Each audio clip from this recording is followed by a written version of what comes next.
Okay, here comes the news for June 23rd. Super moon announcement coming to you live from the city of Marina del Rey. That's where we're at today.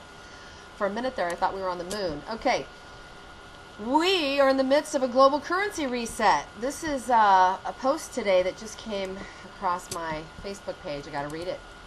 Let's examine the rumors that are floating around. The Federal Reserve, number one, the Federal Reserve will merge or absorb into the U.S. Treasury.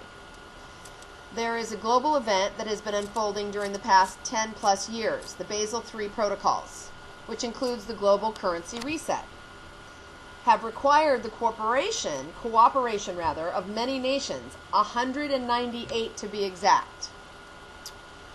3. What gets in the way from time to time with regard to the global currency reset, as has just happened in the past few days, is political maneuvering and disagreements that delay things. 4. Fiat currency is becoming a thing of the past due to ongoing pervasive fraud and devaluation of paper currency.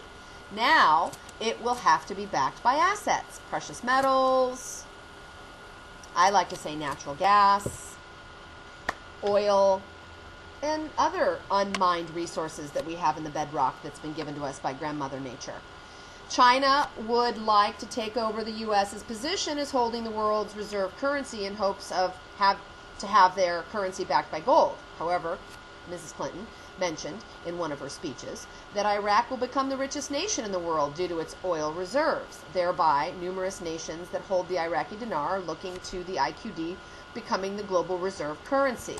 Don't forget, though, that BRICS is creating a world bank with low to no interest, a humanitarian bank, no usury, no platform trading, actual humanitarian bank. So I think we're on the right track here where everything's heading. Now, Basel III, however you want to pronounce it, or the Third Basel Accord, is a global voluntary regulatory standard on bank capital adequacy. I'm going to read that again.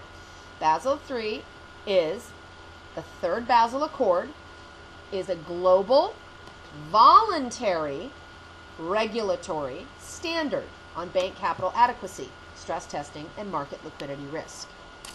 I just heard recently, too, that BRICS was going to have create their own rating agency. So do you realize what that's going to do to Standard & Poor's and all of these different ratings agencies who are owned by lobbyists or cartel holders who rate all these different countries? And the ratings, as you know, are a little bit skewed. There's an agenda behind them. So now with a new competing rating agency, BRICS, B-R-I-I-C-S, we might actually be able to have a little bit of healthy competition. So it was agreed upon by members of Basel III Committee on Banking Supervision in 2010 to 11 and was scheduled to be introduced from 2013 until 2015. Basel III was supposed to strengthen bank capital requirements by increasing bank liquidity and bank leverage. 14% more collateral a bank must have, which is why they're all jockeying and selling their different locations and kind of, consolidating, because they have to be able to actually match the deposits to the amount of collateral that they have in their bank.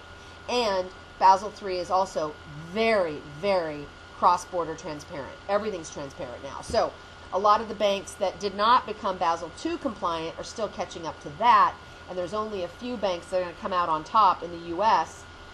Who will be able to show their transparency, and I think Wells Fargo is one of those that's done that. So, and then don't forget that Iraq, it's been signed off now that Iraq is coming out of Chapter 7. Ban Ki-moon at the United States Treasury Secretary has actually signed off on the end of the month, 28th, Chapter 7, that they've met all their measures to settle up with and pay reparations to Kuwait for invading that country.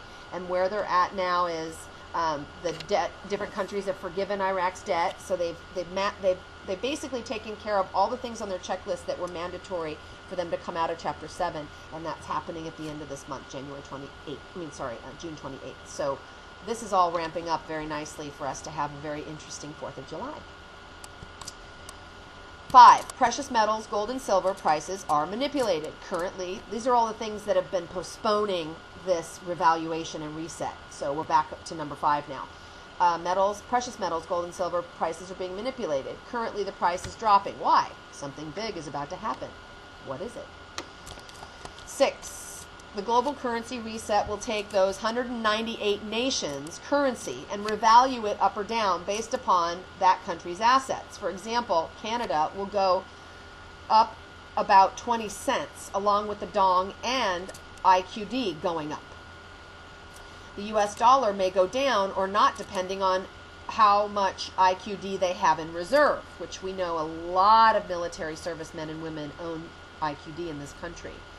And because O had all the other nations that owe the U.S. money agree to pay back what they owe when the reset happens, taking the U.S. out of debt. And there's a chart that I'll be posting that's on my Facebook that'll show you the GDP index, debt to income ratio that all these different countries have.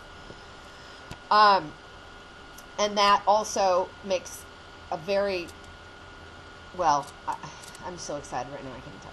Since the U.S. has billions worth of UQD, they're calling it now, they can do several things. Exchange the IQD, gold, thus taking the U.S. dollar back to the gold standard. Hence, the current USD will be collected and replaced by new currency. New currency expected to be distributed in the fall. That's a couple months away, people.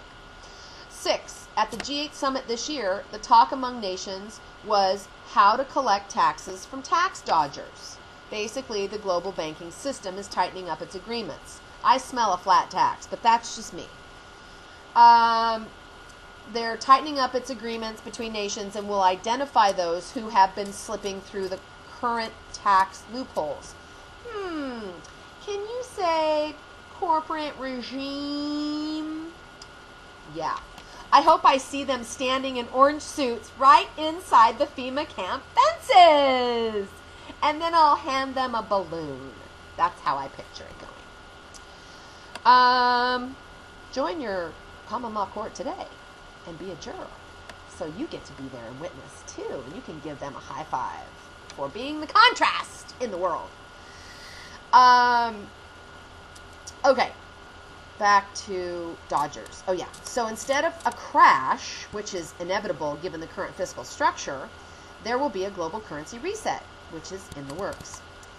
This aired on Bloomberg TV on July 25th. It is the first time it has ever been mentioned in the mainstream media. Now, this article, and that's a good video for you to watch too. I watched it, and they pretty much make it, just matter of fact. Just done deal that this is all going to happen. So this is from Investment Watch post. And it was, like I said, posted June 22nd, 2013. This is news, people. And on this big supermoon Sunday, as we're moving into a triple water trine of some kind of emotion and feeling and super feminine aquatic love affair with ourselves and the planet and each other, I wish you a good weekend. Bye for now.